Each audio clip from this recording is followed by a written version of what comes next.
When you're dead, you start to see people's true faces. But sometimes, seeing their faces is all it takes to make you crawl back from the grave. 3 years ago, Engineer Jide a 32-year-old subsea engineer, or so everyone thought, had it all. Behind the scenes, he was a top secret agent known only to a few select government officials. By day, he worked for Chevron, presenting himself as a dedicated and skilled subsea engineer. Outside of work, he had loving, elderly parents who had him later in life, and his best friend, Emeka, who had been by his side since childhood. But despite his high-stakes double life, Jide was missing one thing: a family of his own. One evening, Emeka picked Jide up from the airport in his flashy sports car. Laughing, he told him about his parents' plan. "Your folks are serious, Jide. They want me to set you up so you can finally give them a grandchild. Can you believe it?" Jide chuckled. "Well, are they really that desperate? You have no idea. And you know me, I always have a plan." Emeka's grin was mischievous. After some convincing, Jide agreed. Emeka promised to arrange a dinner with a woman he thought would be perfect for Jide. As Jide entered the restaurant, he noticed 2 tables catching his attention. The first table was occupied by a stunningly elegant curvy woman sharing a quiet dinner with an older, somewhat unassuming man. They looked at ease, laughing softly together. The other table, however, seemed to be waiting for him. A single rose sat in a vase, a cheap-looking rubber rose that felt like a bizarre choice for a blind date setting. Seated at the table was a young woman dressed in revealing clothes, her makeup heavy and her smile less than welcoming. This was obviously his date. Jide adjusted his suit jacket, took a deep breath, and approached her.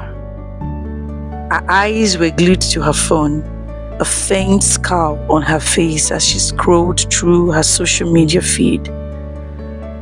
After a few moments of forced conversation, Jide realized they had little in common.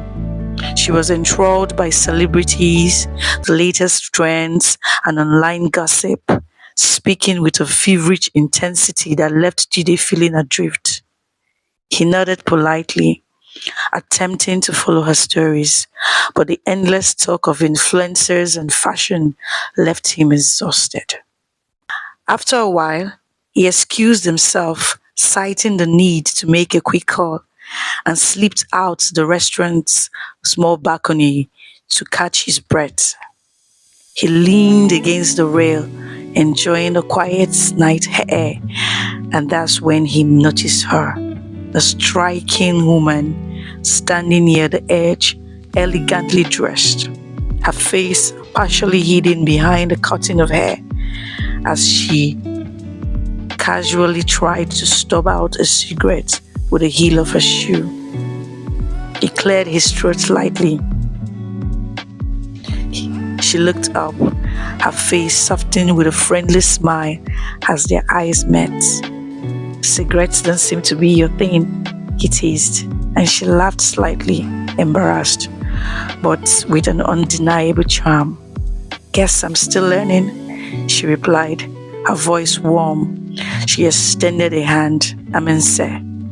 "Jide," he answered, shaking her hand.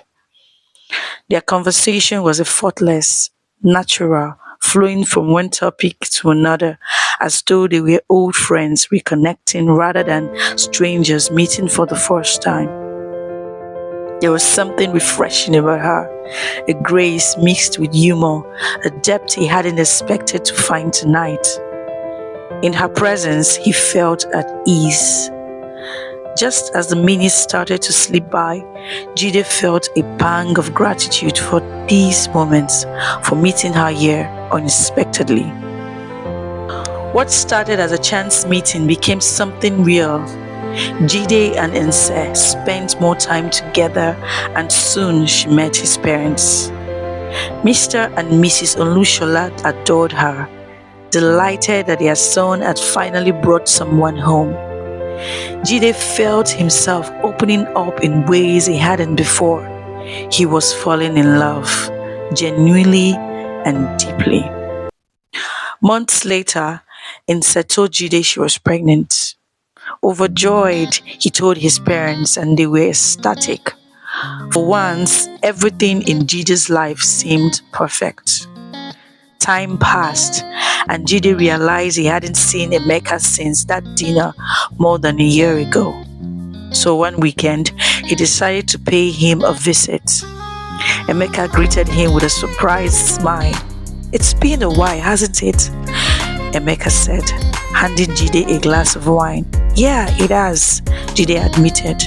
"A lot's happened. I'm going to be a father." Emeka's face froze for a moment, but he quickly forced a smile. That's great news, Jide." The two friends talked late into the night, catching up and laughing over old stories. Jide hadn't realized how much he missed Emeka's company, but as the evening wore on, Jide felt unusually sleepy. "You should stay the night," Emeka suggested, but Jide was determined to go home to Nse. "Thanks, but I better get back," Jide insisted, even as his vision blurred. Emeka watched him go, a strange look in his eyes.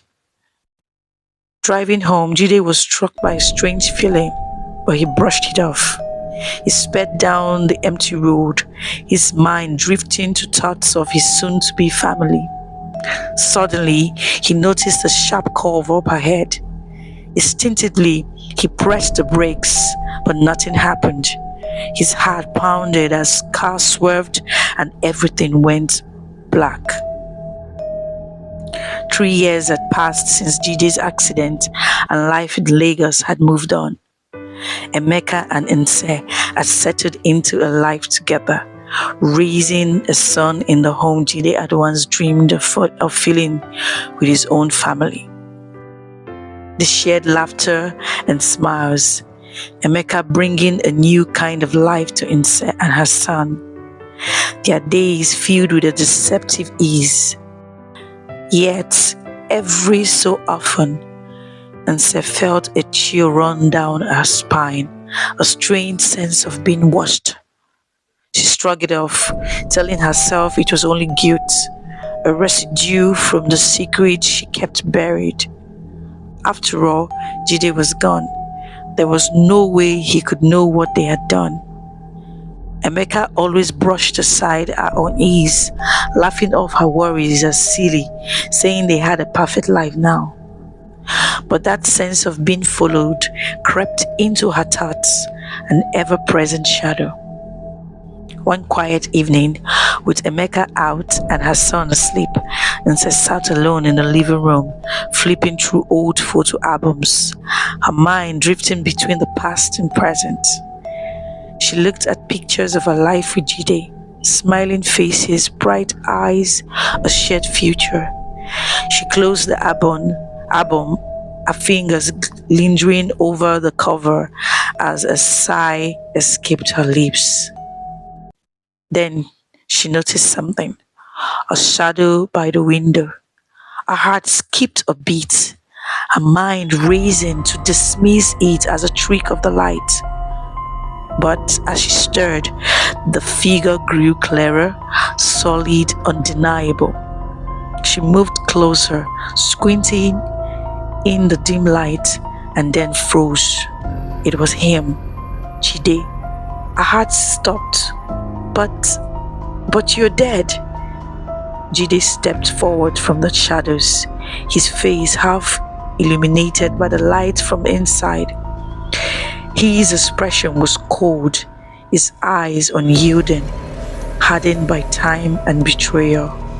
Did you really think I'll let you get away with everything? His voice was steady, unwavering, every word heavy with the weight of 3 years of suffering. Nse's hand flew to her mouth, her knees weak as the realization crashed down on her. He was alive and he had come back. Subscribe to our YouTube for episode 2 of this story. See you soon.